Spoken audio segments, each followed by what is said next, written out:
Dear friend, let's spend a day writing and wandering around in Cape Town. Today I'm planning to head into the city and finally visit the Central Library. I've never been there before and I'm really excited. And although I adore my little local library, I'm curious to see what the Central one has to offer. And we're gonna do some writing. It's exciting. First we take the bus. It's about an hour's ride from my area to the city, but I love that cozy long drive while it's cooler season. And on the way I was finishing How to Solve Your Own Murder. Spoiler, I really loved the book and planning to share a review next week.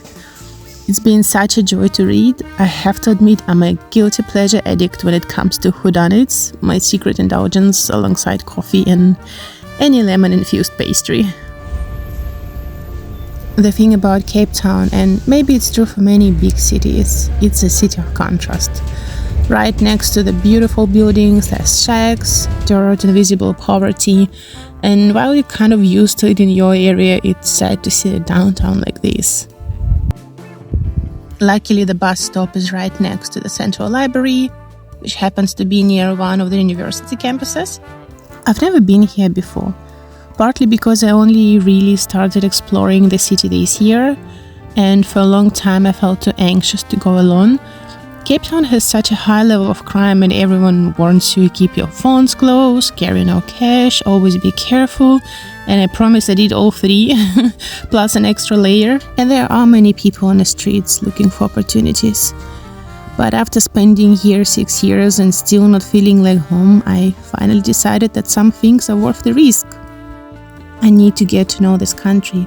I need to learn to love it if I want to get out of my misery. Before this decision, my routine was mostly home, shops, friends' houses, the beach, a weekend hike. And it's lovely, but I really miss the rhythm of city life. That's what makes me feel alive. As a European, I'm so used to architecture, exhibitions, museums, the heartbeat of a city. So now discovering these corners of Cape Town feels like reclaiming something I have been missing. I guess it's true not only for people. In order to truly love them, you need to truly know them. And as you can see, it's still very much winterish here. It might feel strange to some of you since our seasons are reversed. When it's summer in most of the world, it's winter for us. And now we are slowly coming out of the cold and heading towards the spring. The days are still grey and chilly, but honestly I love that. And here we are, finally, at the library. From the outside, the building looks like one of those grand old structures, so I imagine it would feel cozy and old world inside. Instead, it surprised me. The atmosphere reminded me a little of steampunk, those iron staircases, metallic railings, and decorative fences, almost like stepping into an old train station. And I will admit, I felt a touch of disappointment at first. I was expecting more warmth, something softer, but still the space had its own quiet magic. The stillness of the library, the echo of footsteps, the rows of people absorbed in research and reading. It created such a focused atmosphere. I found myself a little booth at the table, sharing it with a stranger, and settled in. There's something about libraries. The moment you sit down, you just want to write, and so I did. Right now, I'm working on a crime novel, which have been on my mind since I was about 20 years old. Lately, I feel like all the years of writing and learning finally starting to pay off.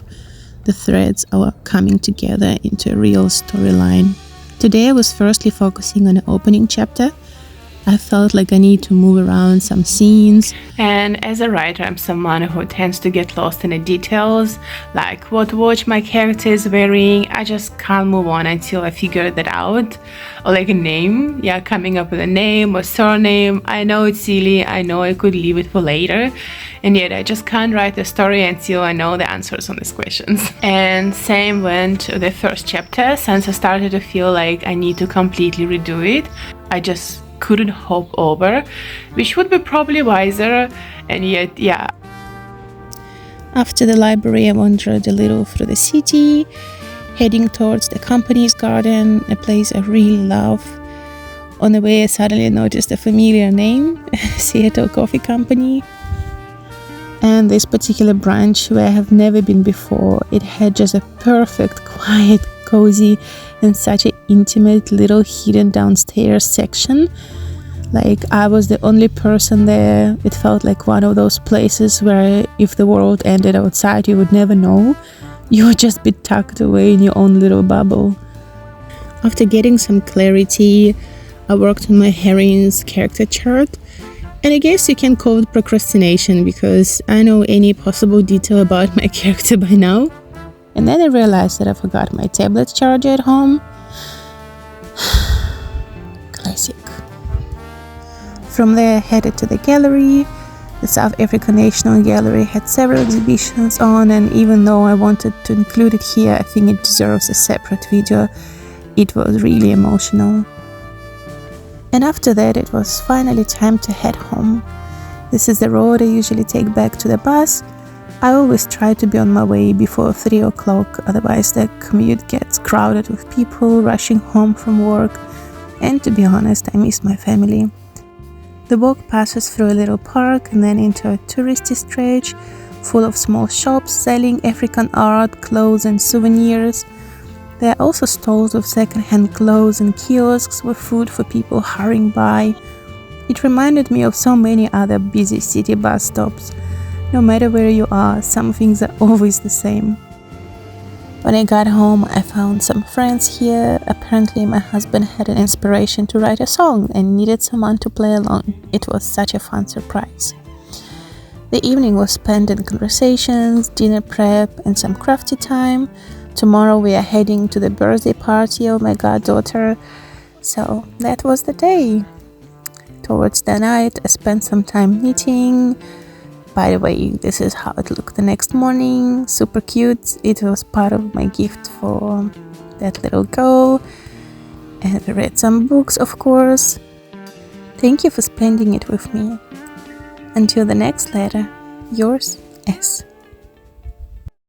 I wanted to add this little moment at the end just to say, not every day is perfect. On this day I received a piece of news that really hurt me, and I had to sit with that.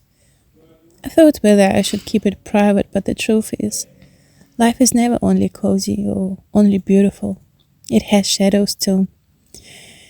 And yet, even with the days like these, there are still so many reasons to be joyful, grateful, and hopeful. That's what I want to remember. And maybe you too.